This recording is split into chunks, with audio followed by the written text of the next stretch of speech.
లక్ష్మీర్వసతి జిహ్వాగ్రే జిహ్వాగ్రే మిత్రబాంధవా బంధనం చైవ జిహ్వాగ్రే జిహ్వాగ్రే మరణం ధ్రువం. మరణం జిహ్వాగ్రే మరణం ధ్రువము, ఇది సత్యము సుమా. హిరణ్యకశ్యపుడు సర్వావస్థల యందు గూఢంగా శ్రీహరిని దూషిస్తూ పరమభక్తాగ్రేశ్వరుడైనటువంటి భక్త ప్రహ్లాదుని బాధ పెట్టుతూ వచ్చినాడు. ఎవరైనా పుణ్యపురుషులను దూషించినందువల్ల నీ పుణ్యము నశిస్తుంది, నీ పాపము పెరుగుతుంది. పాప ఫలితం వల్ల పరమ దుఃఖమునకు గురి అయి నశిస్తారు వాళ్ళు. అందుకోసమే కఠినోక్తులు ఎవరు పలకరాదు సుమా. సమస్త శక్తి సంపన్నుడనైనని చెప్పి సమస్త శక్తులు సంపాదించుకున్న బ్రహ్మ ద్వారా వరాన్ని పొందినాను, నాకు ఇంకా ఏ ఎదురు లేదని చెప్పి కఠినోక్తులు పలుకుతూ ముల్లోకాలను బాధ పెట్టినటువంటి హిరణ్యకశ్యపుడు సమస్త శక్తి సంపన్నుడననే గర్వము చేత కదా. కానీ కఠినోక్తులు పలికినందువల్ల, ఇతరులను బాధించినందువల్ల సమస్త పుణ్యము నశించింది. హిరణ్యకశ్యపుడు మహర్షులను దేవతలను బాధించుచుండగా దేవతా సమూహము మహర్షి మండలము పుణ్యపురుషులైన మహాత్ములు దేవతలంతా వెళ్ళి శ్రీ మహావిష్ణువును ప్రార్థిస్తారు. స్వామి, హిరణ్యకశ్యపుడు ముల్లోకాలను బాధిస్తున్నాడు, మమ్మల్ని బంధిస్తున్నాడు, మమ్మల్ని రక్షించాలా అని అన్నప్పుడు అతనికి పుణ్యము తపస్సు చేసినాడు, పుణ్యము సంపాదించినాడు. ఆ పుణ్య ప్రభావం వల్ల బ్రహ్మదేవుడు వరాలు ఇచ్చినాడు. వాడు అహంకారంతో విర్రవీగుతూ పుణ్యపురుషులను బాధిస్తున్నాడు. శుద్ధ సాధులందు సురలందు శృతులందు గోవులందు విప్రకోటియందు ధర్మ పదవియందు ధవలి నాయందు వాడెన్నడలుగునాడు హింసనందు. దేవతలారా, మీరు భయపడకండి. వాడు పుణ్యము సంపాదించినాడు. కఠినోక్తుల ద్వారా కఠిన కార్యక్రమములు చేసినందువల్ల, పాపకర్మలు చేసినందువల్ల పుణ్యము నశిస్తుంది. వానికి త్వరలో హతుడైపోతాడు.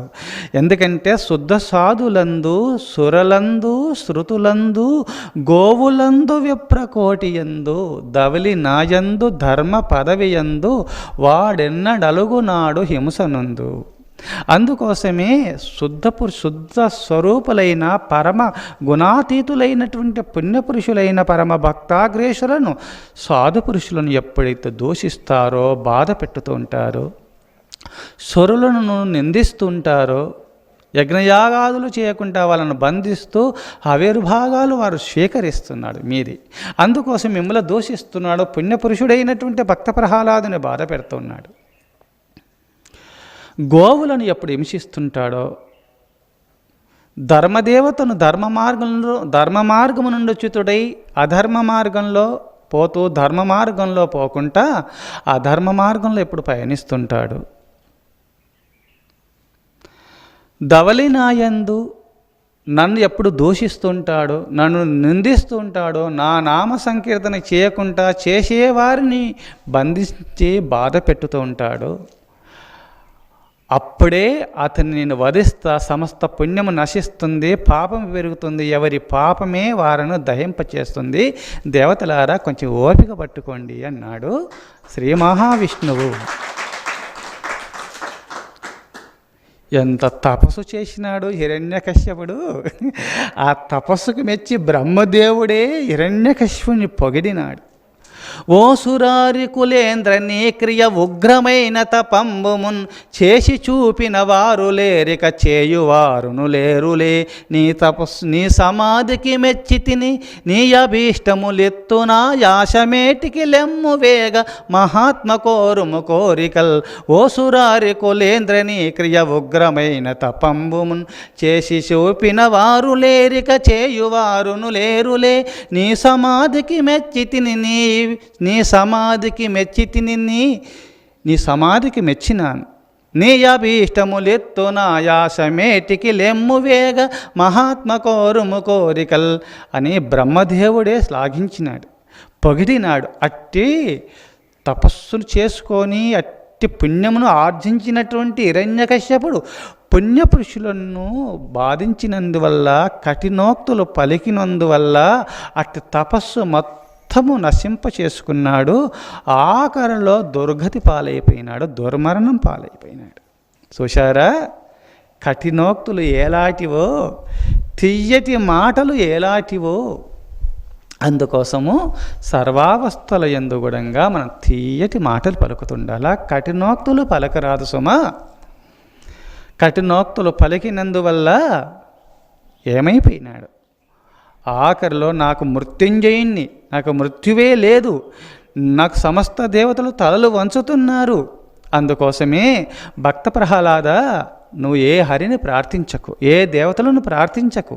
అన్ని దేవతలు, సమస్త దేవతాగణాలు నన్నే పొగుడుతున్నారు. కావున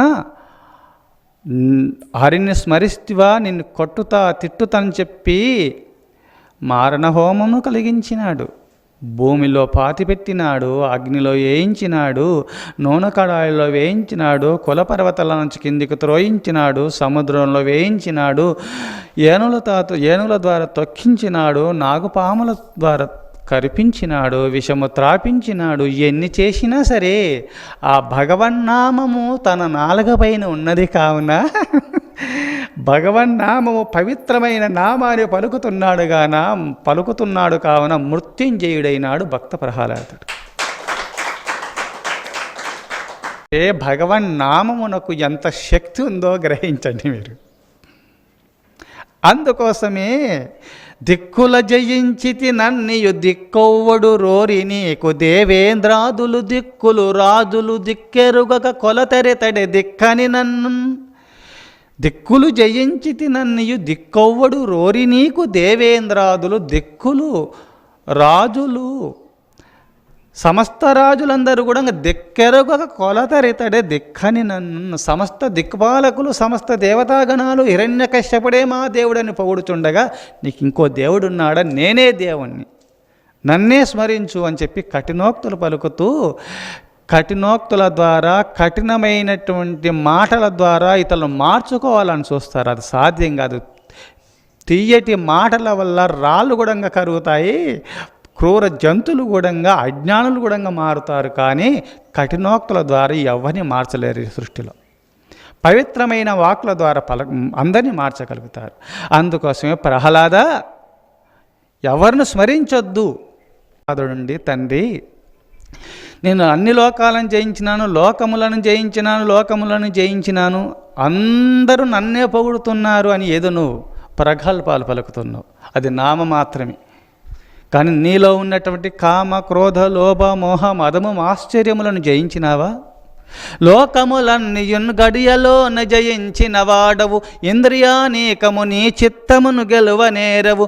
నిన్ను నిబద్ధు చేయు ఈ భీకర శత్రువులార్గురున్, ప్రభిన్నుల చేసిన ప్రాణికోటిలో నీకు విరోధి లేడొకండు, నేర్పున చూడుము దానవేశ్వర.